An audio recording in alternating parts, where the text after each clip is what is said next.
de la CEDEAO qui ont pris une décision de sanction financière qui ne figure pas, à proprement parler, dans les textes de la CEDEAO.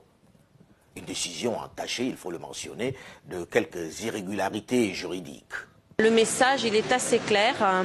Nous voulons poursuivre la lutte contre le terrorisme parce que ce qui se passe au Sahel, l'insécurité qui prévaut au Sahel en ce moment, c'est aussi une insécurité pour nous tous les Européens.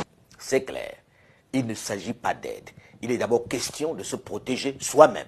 Les chefs d'État de la CEDEAO doivent eux aussi s'en souvenir. Ils doivent être conscients, je l'espère, que si le Mali s'embrase, s'il tombe dans des mains indélicates, dans le giron des djihadistes de tout poil financés par certaines monarchies du Golfe, elles ne seront pas épargnées. La menace est globale et le moment n'est pas aux errements.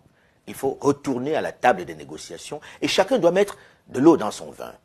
Surtout que les appétits des grandes puissances sont très aiguisés et que la pression qu'elles exercent sur les autorités maliennes pour conserver leur influence sur le territoire est déjà assez difficile à gérer.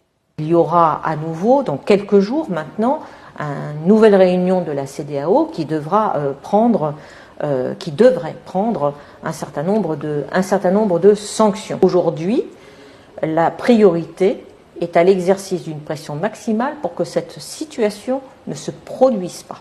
Donc tous nos efforts sont orientés pour empêcher que cette menace, qui est brandie depuis des semaines et des semaines maintenant, ne se matérialise pas. D'où l'importance, comme je le disais, des décisions qui pourraient être prises par la CEDEAO, d'où l'importance du fait que d'ores et déjà l'Union européenne a pris des décisions sur le fait de retenir de l'aide budgétaire qui était destinée à ce pays, a décidé de mettre en place la base pour un régime de sanctions qui concernerait d'une part ceux qui entravent le processus de transition démocratique au Mali et d'autre part qui permettent de prendre des sanctions contre la société Wagner.